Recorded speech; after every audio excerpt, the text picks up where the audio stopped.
Maraming eskwelahan sa Bacolod City ang agad nagkansela ng klase matapos ang pagyanig kanina. Pati mga trabaho na antala rin. Nakatutok si Adrian Bobe ng GMA Bacolod. Naglabasa ng mga empleyado pababa ng St. Francis Building ng lumindol kanina alas 11:40 ng umaga dito sa Bacolod City. Sa video na ito, nakunan pababa ng kanilang opisina ang makawani na gobyerno, pati na si Bacolod City Mayor Evelio Leonardia at ang vice-alcalde nitong si Jude Tadio Saison habang nasa isang pagpupulong ng biglang yumanig. Nagpanik din ang ilang mga empleyado ng Pag-ibig. Guyog-guyog ang building nyo, tapos dumalagan ko tani nyo, siyak nyo. Sa karsada, kaya masib lang maanpakan niya kao. Kintrasikan ko, guyog-guyog mo niyo, ganito naglingin ang ulo ko. Kulbaan kayo mamaya, tamo na nagluwa kami ganito na nalin sa sikis mo. Kasi siyempre, di ka masiguro mamang building ang ginako na tama mo. Amo na mo Karamihan sa mga pampubliko at pampribadong eskwelahan sa Bacolod ay agad na nagsuspindi ng pasok sa lahat ng antas ngayong hapon. Ayon sa Provincial Disaster Risk Reduction Management Office, wala namang naiulat na namatay, subalit pinapag-ingat ang mga karatig bayan, lalo na mga flood risk areas sa posibleng pagtaas ng tubig. Well, usually kung may isa kalinog nga main, no? Usually mapod na siya nga aftershocks, no? Depende sa gap niya siya na time. Kaya nang to gap na daw mga 20-15 minutes after. So posible masige pa na siya. We don't know, but it won't be that strong as tong 6.8 kina. Isinara naman ang dalawang malalaking mall sa Bacolod matapos ang lindol. Kasabay nito, ilang mga bahay din ang nagkaroon ng crack sa kanilang mga pader. Lubos na naapektuhan ng lindol ang bayan ng San Carlos. Mula sa Bacolod City, Adrian Bobe, nakatutok, 24 oras.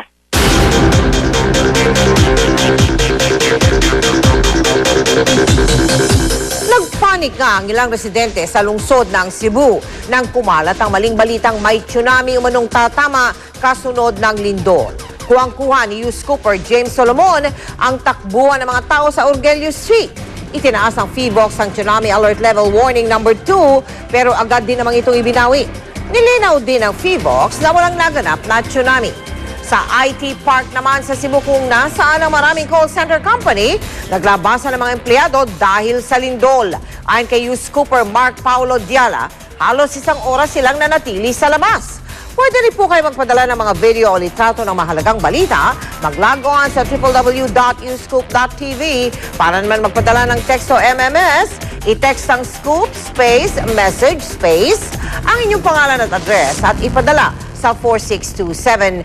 Paalala lang po sa ating mga Youth Scooper, yun lamang po mga video at litratong pagmamay-ari ninyo mismo ang ipadala sa amin.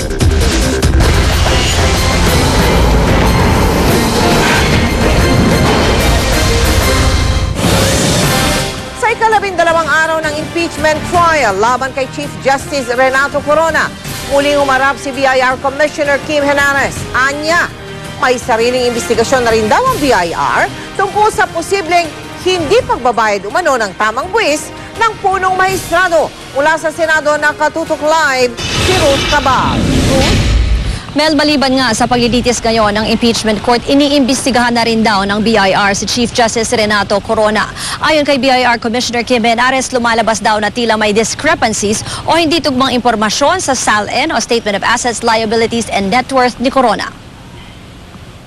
ITR of Mr. Sinabihan na raw ng BIR si Chief Justice Corona tungkol sa investigasyon sa posibleng tax deficiencies o hindi pagbabayad ng tamang buwis. Sabi ni Henares, kinumpara daw nila ang mga dokumentong nasa BIR sa SALN ni Corona na sinumite sa impeachment court.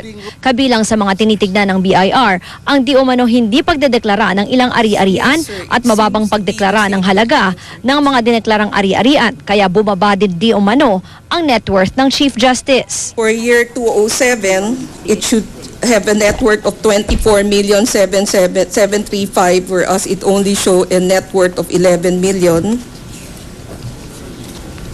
For 2008, the net worth should be around 25 million, instead it's 12 million. Then for 2009, the net worth should actually be 52 million.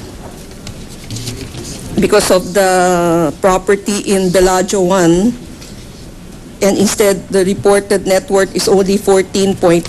Shall answer for what years?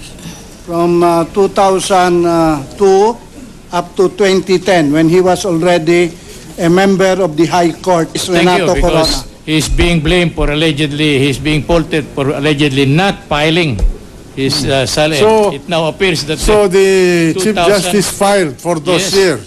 As For those per years. Exhibits A, No. The court would like to know.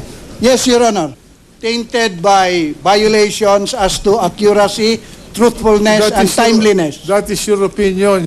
Sinubukan pang harangin ng depensa at ipatanggal sa records ang paglilitanya ni Henares ng mga umano'y discrepancy sa salin ni Corona dahil hindi naman daw ito kasama sa articles of impeachment.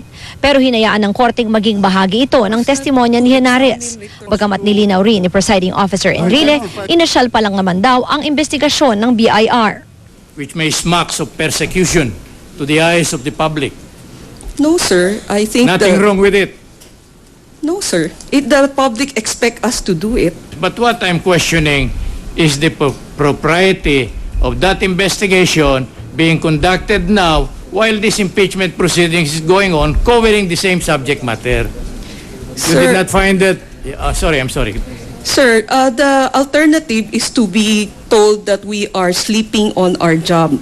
And So I think the better alternative for the Bureau of Internal Revenue is to do its job. Those are only tentative Yes, sir. data that gives you a reason to issue an authority to examine the taxpayer for possible deficiency income tax assessment, isn't it? Yes, sir. Mel, alas 6 tapos ang hearing ngayon, itutuloy yan bukas at dito pa rin tayo nakatutok sa Article of Impeachment number 2, yung patungkol sa SAL and Chief Justice Corona. Mel?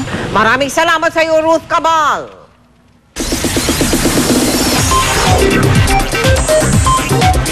Chika Minute! Ang saya-saya ni Kylie Padilla sa surprise birthday party para sa kanya na inorganize ng kanyang pamilya. Pero totoo bang umiyak si Kylie dahil absent sa party ang kapuso hunk na si Aljur Abrenica? Alamin sa chika ni Lars Santiago. Sa pagbabalik ni Kylie Padilla sa Twin Hearts ay mainit pa rin ang pakikitungo sa kanya ng lahat ng kasama niyang twin stars sa show. Lagi pa rin daw silang nagkukulitan, lalo na ng kapartner niyang si Derek Monasterio. Samantala, nag-birthday si Kylie noong nakaraang buwan at binigyan siya ng surprise birthday party ng kanyang pamilya. It's so sweet because my dad was there. Yeah, and Tita Mariel was there and everyone else was there. And ang ganda ng setup, daming lantern, parang Japanese garden. Pero gaano ba katotoo ang balitang nag-iiyak si Kylie dahil hindi nakarating sa party ang nalilink sa kanyang si Aljur Abrenica? There was no tear shed on that party. No, hindi ako umiyak. Because I knew na, he already told me. He was working and he just came back from somewhere. Kung pag-iyak daw ang pag-uusapan, aaminin niyang umiyak siya sa set ng bago niyang pinagbibidahan na soap opera para sa afternoon prime ng GMA, ang The Good Daughter. Doon ako umiyak kasi doon talaga ako nagulat. It was such a surprise for me. Because the scene was so heavy, tapos biglang may magdadala ng cake. Sabi ko, ano ba yan? Sobrang natuwa ako sa set ng Good Daughter. Tila naman makahulugan ang pananalita ni Kylie nang tanungin siya kung ano ang dapat gawin ni Aljur para makabawi sa hindi niya pagpunta sa birthday party ng dalaga. He doesn't need to make up. Basta sabihin niya lang sa akin, de joke lang. Ganun lang, sinabihan lang niya ako, okay na yan sa akin, hindi na kailangan mag-makeup. Lars Santiago, updated sa Showbiz Happenings.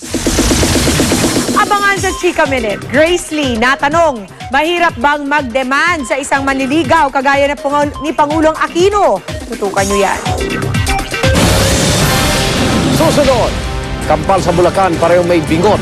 Mga magulang, nananawagan po ng tulong. Sa Ranggola may kawit, pinanguhuli ng mga paniki sa Palumpon, Leyte para kainin.